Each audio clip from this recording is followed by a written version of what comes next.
Well, hello everybody, welcome back to episode 172 of my Let's Play Tyranny. I'm IVATOPia, and left off, I basically torched the whole army, then killed a few others, including the leader. They ran, make me an edict. The overlord has basically decided that all Archines now have to fight to the death, and by doing that he promoted me to Archine.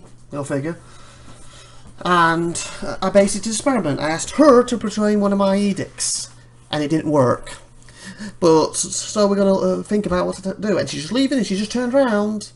Oh, I got something else. Part of my duty to tell you. Let's see what it is. Probably something bad. This is the court summons from Mark Tournant's assassin. I suggest you read it carefully as part of your preparation. Your survival may depend on that. Mark Tournant's assassin.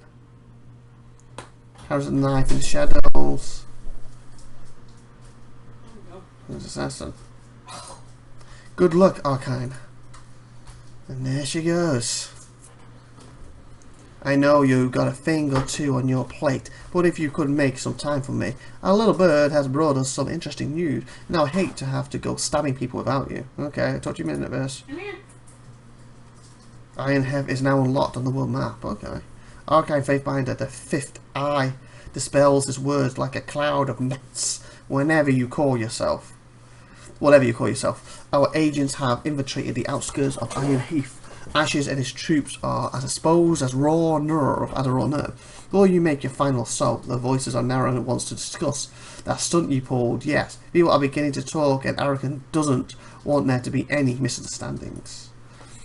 You're to meet the Archon at Catherine before we hurl our forces at Iron Hearth. I know your warlike ways compel you to do otherwise, but we really must insist. It's meant to be a trap. He's going to try and kill me, is it? Very well, tell your voices I meet him at Caravan. I'm not his errand boy. Perhaps later will pay me a visit. Very well. Trembling with laughter, the fifth eye points at you. Delightful, Archon. He knows already. I will keep tempers as a control burn here in Vinderwell. Please send an Archine my regards.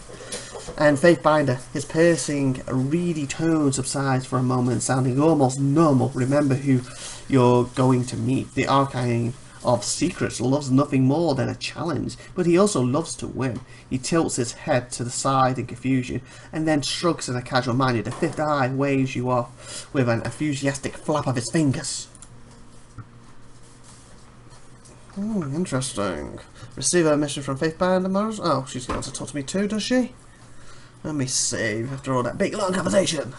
Okay, we gotta do IVATOPIA 66, so save, login, save. Okay, Vince wants to have a chat. Oh, failed something. That's the blood one, wasn't it, probably? Oh, no, it's still there. Oh, the other one, oh well. Standing tall. Whistles near it. Travels to the Bewood City, travels to Turns Court. Final Judgment, ooh. Kill everyone in Bewood Swingate, Truth. Oh, still have that one. Oh, I know what I failed. His armour. I don't really care about you because you're an idiot. Okay, strike at the Heath. Okay, let's chat with you first. Hey, Binder, let me get something off my chest. There's nods to grab your attention. I burn inside. When I dance, it's like I'm trying to let out the fire, to quench it in blood. Instead, I just end up stoking the flames. Sherwood, did any of that make any sense? She smooths down her feathers and sighs. I think I follow. Not really. Say nothing. I think I follow. I've always had such a strong connection to my furies. That bond made me feel, I don't know, exactly like part of something. Now it feels like they're in me. They rise up when I dance, each time I'm a little more restless. When we were going after Caracas and Eris, I could almost hear them, like they were whispering to me, tugging from somewhere deep. And even I can't deny that all this sounds a lot like, you know, him. She looks off into the distance, the voice of Nerat. Illidan. Say his verse. The voice of Nira, I thought it was going to be. You happy now? She scowls. The thought alone that I could be anything like the voice of Nira makes me want to flay myself. She inhales deeply, chest rising, then lets it out through her teeth in a low, proclaimed hiss. Worried about the Archon of Secrets? Is a parasite, you're a predator. you don't want to turn into him, don't be like him. Guild requirement, noble strength, print fire. Okay. Well made. Fire is a complicated method. Sure, it rages and consumes, but it also warms and illuminates. Lost friends can be the same. Parasite, you're a predator. Now, he's a parasite, sure, but that wasn't always true. Maybe it starts with the killing, but eventually you got others doing the killing for you. That's how arrogants are made, right? And overlords. Worried about our kind of secrets? Methods, sure, rages, consumes, but it also warms. Lost friends can be the same. You lost me, Faith behind her. She stares you down and waits.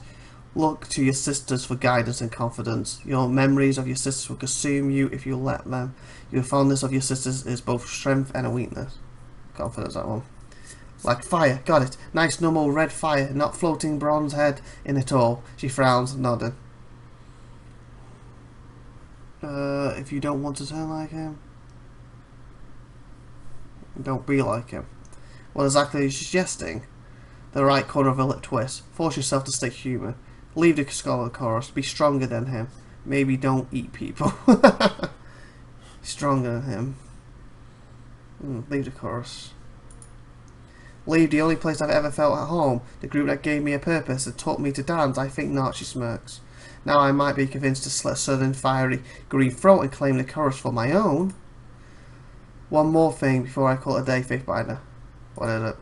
After we spoke to Ursa, I slipped a scout some rings to keep an eye on the place and send word if anything out of the ordinary happened. She cracks her knuckles beneath her callous palms. Apparently there have been some strangers lurking about. I'd like to head back to River's Break and see if we can grab one, maybe dig a little knowledge out of him. But not, you know, in a directly out of the head kind of way. She frowns. I'll make it priority. We'll check it out if we get a chance. There's really more pressing things. I'll make it priority. Thanks. Who knows, maybe we'll dig up something we can use against the Archons. Let's get moving. The war's not over yet, she nods. You got it. Okay, so third degree. First contacts.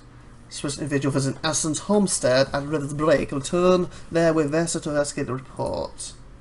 So I guess that's where we're going. Vesa's report. Oh, River's Break, it said, wasn't it? Yeah, I think that's where she said to go. River's Break.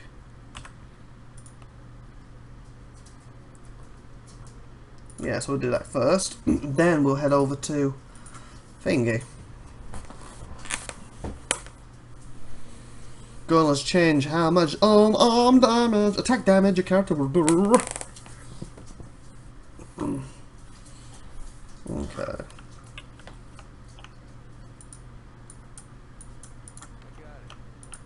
Oh, this place. Windborne ash assaulted your senses even before you reached River Break. By the time your farmstead came into view, the burning smell was joined by those of charred, rotten flesh and blasted vegetation. The house stands in ruins, the plaster cracked and blackened. Violet steps forward, arms slack at her side, mouth slightly agape. What the character loving Sherwood? Careful, this could be a trap. What happened here? Careful, it could be a trap. Oh, that was her sister, wasn't it? If I remember correctly, or something. One with all the subtlety of a beast in heat, maybe. Her hands slip closer to her weapons.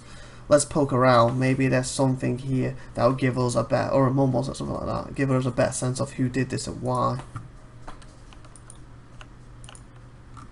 Charred and smoldering corpse of an older woman has been, that's her. F word. Vez sinks to her knees in the ashes and touches the charred and peeling face. After a moment of silence, she looks up to you and shakes her head.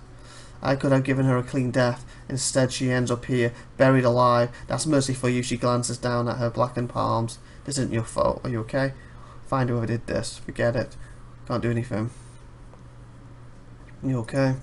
Why wouldn't I be okay? Let's just find the effers who did this. I've got some words for them. Some very hot, very sharp words. Burn, impale, pierce, ignite, skewer, combust. I'm here if you need more. Wow, that's not what she meant.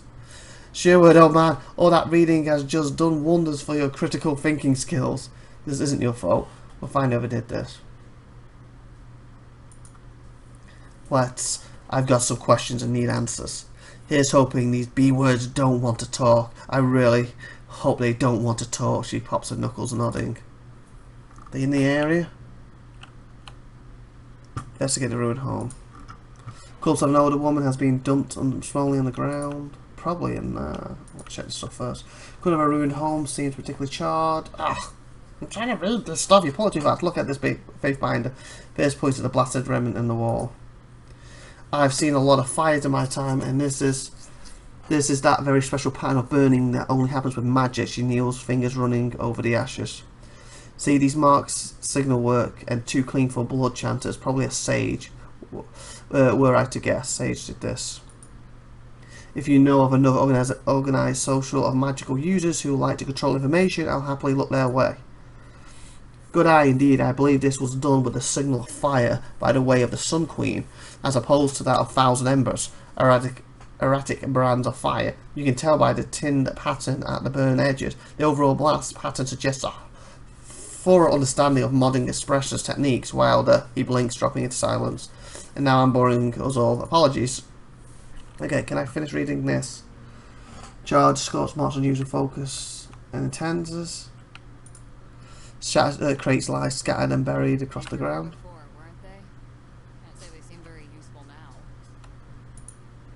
The overall behind the tree seems to have collapsed from the fire.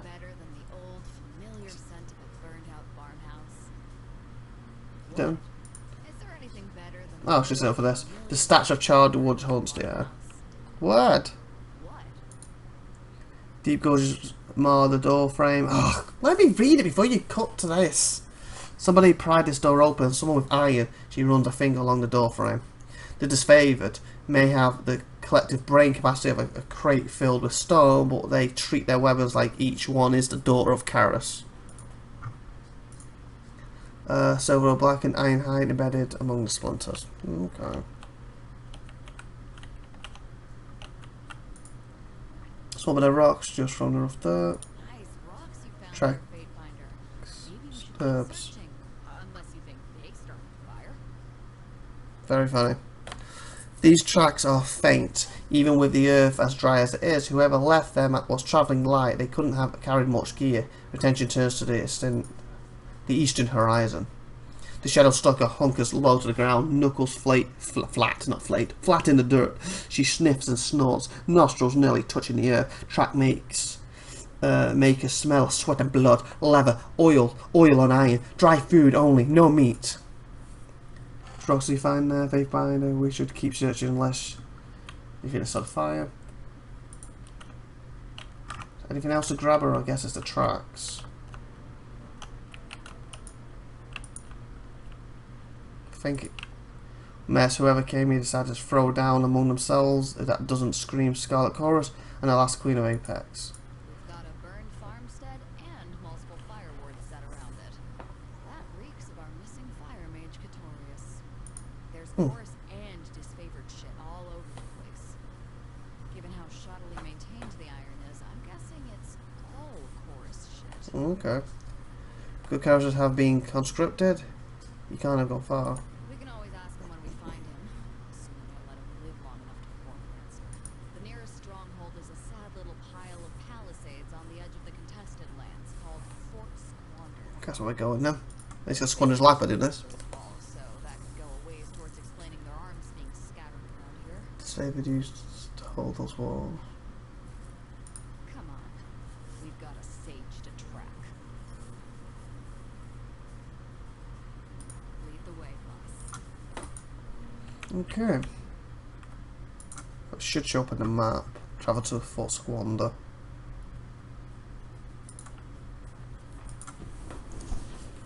Ah, then as well. Your journey is interrupted by a messenger from the Mountain Spire, a short young man. Oh, I forgot to read the letters. It's a man with a flop of dark hair, a surprisingly full beard, and messenger bears bloodshot eyes on a nervous disposure. Ever since your insurance of the edict against your foes offend as well, the courier tells you the Valley of Apex has been beset by an ever-increasing number of Bane. The creatures seem immiscible to all life, and their predation, whatever, have the people of Apex hiding in terror rather than tending the fields. Okay. If this keeps up, the lands you've claimed will not be able to support your spy. Ah, great. Regardless of how ramshackle your tax collecting becomes, the messenger asks that orders you wish to return to Spire. Inquire further. Give your orders. Inquire further. You press the messenger for more details. He tells you that there have been scattered banes sighted throughout the valley, but they're thickened around Val's Well, Sudel, and in the mountains that ring the old domain.